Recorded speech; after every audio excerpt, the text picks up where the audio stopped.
Бұл видеода кешегі әңгіменің жалғасы. Әкесінің жаназасында үйленген жігіт.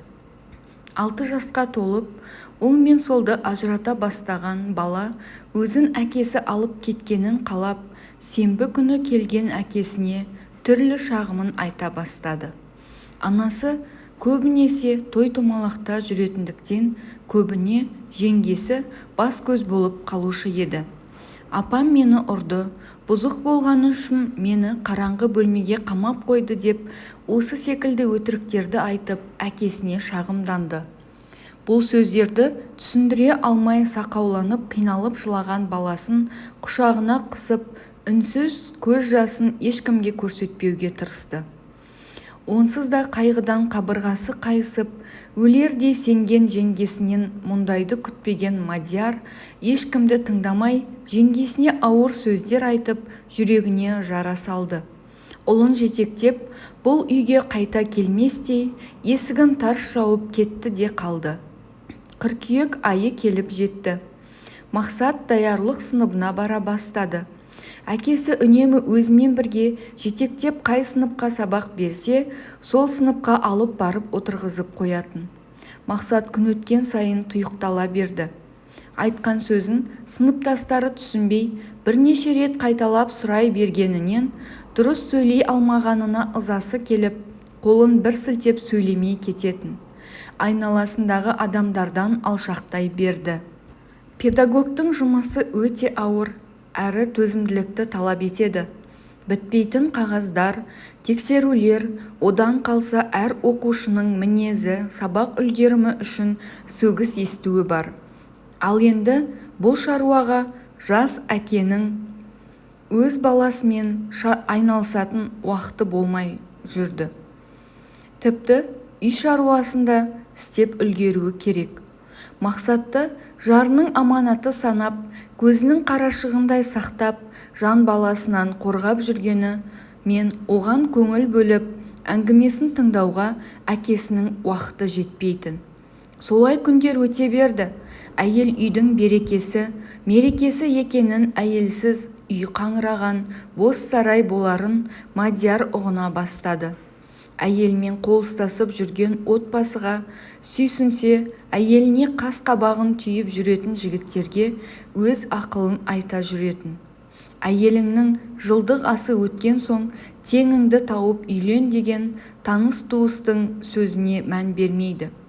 Баласына өзге біреудің ана болғанын қаламайды. Өз күнімді өзім көрем деп тіршілігін жасап жүр. Бірде өз анасы келсе, енді бірде марқұм әйелінің анасы келіп, үйдің іші сыртын реттеп, кем-кетігін түзеп, жыртығын жамап беріп кетеді. Мадияр көрінген адамнан ұлын қызғыштай қорғап жүрді. Мақсаттың араласар досы жоқ. Әкесінің шектеуі күннен күнге күшейе берді.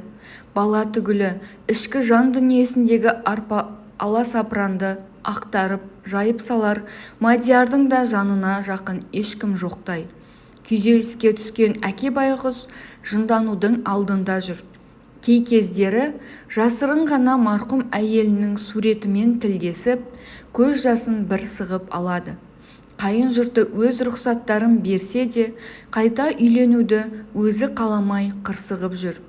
Анасы баласын бұл жүрісіне күйініп, жүрегі ауырып жүрсе де Мадияр ешкімді тыңдамайды. Балам, менің жағдайымды көріп жүрсің. Денсаулығым сыр беріп жүр. Жалғыздығың жаныма батып барады.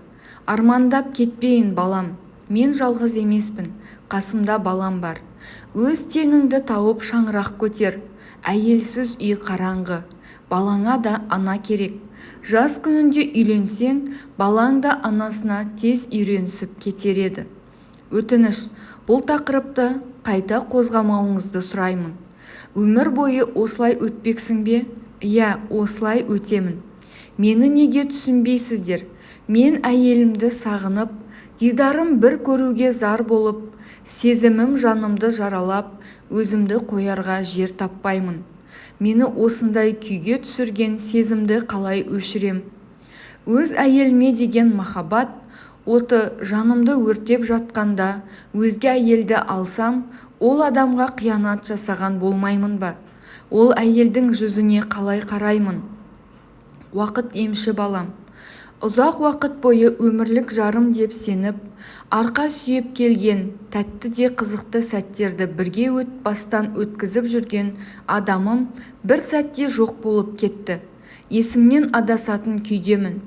Жылап сықтауға мүмкіндік қалдырмау үшін бос уақытты азайтып, жұмысқа беріліп жүрмін. Алайда мұның да пайдасы тиер емес. Өткенім мені бостандыққа жіберер емес. Өзім ессіз адамдай күй кешіп жүріп, өз іс-әрекетімді тізгіндей алмай жүргенімде, өзгені жар етіп, ол үшін жауапкершілік арқалауға шамам жетпейді. Уақыт өте келе мұның бәрі артта қалады. Уақыт бәріне емші. Барлық болған жақсы, жаман кездері үшін оған іштей алғыс айтып, өзіне өткенді бостандыққа жіберемін деп айт. Оның да жаны жай тапсын. Ұмытсаңшы оны, ұмыт. Алда әлі сан мың торап жол барысында бақытыңды жолықтырарсың әлі. Күлімдеп оянар таңдар келер, бұлттанған түндер де өтер. Ұмыт, жаныңды босқа қинама. Ұмыт деймісіз, ұмыта алсам осындай жағдайға душар болар ма едім? Ұмытуым мүмкін болмаған соң жабырқаумын. Күлімдеп атар таң деймісіз? Мен таң түгілі ұйықтауды ұмытқалы қашан, қалай күлу керек екенін де ұмытыппын. Балам-ау, ілгері қарай жүрсеңші, кейінге қарай тартыншақтамай. Не ілгері қадамыңды нық басып, болашағыңды ойламайсың, әлде өзіңе өзің дұшпансың ба? Жаныңды қинамай, бәрінде өткенмен қалдыр.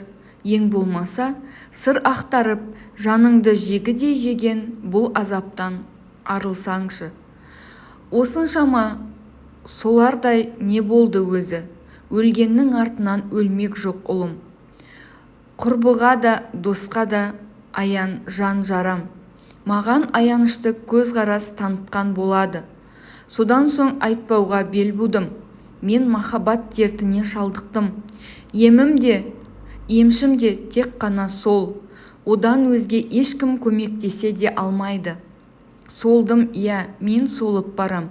Қайтейін, қолымнан ештеңе келер емес. Мына әлем әсемсіз, керексіз болып қалды. Мүмкін уақыты келсе бәрі реттелер. Бірақ қазір емес. Өтінем, жанымды жараламай осымен тоқтатайық. Мадиярды үгіттеу анасының қолынан келмеді. Амалсыз, көз жанары жасқа толып, ұлы үшін дұға етуден басқа еш шарасы жоқ ана байғұс өз жөніне кете барды. Солай күн өте берді. Қабағын түйіп, ешкімге пейілін бермей, жабырқап жүріп, өмір мерекесінде бар қызықтан құр қалған Мадияр, жаңа туылған сәбидей айналасына таңырқап жүр. Тек марқұм әйелінің жанында болмағаны болмаса, бұрынғы өміріне оралған Мадиярдың өзгелермен қарым-қатынасы реттеліп келеді. Ұлының шынайы өмірге қайта оралғанын байқаған анасы қуанып жүр. Көптен күткен сәті де осы емес пе? Бір емес, екі емес, бақандай 10 жыл күтті.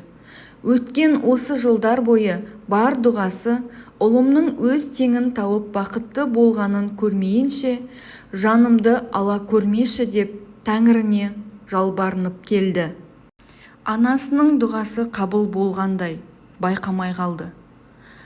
Тура сол күні анасы емес, әкесі өмірден өтіп, Мадияр үйленді, өз теңін тапты.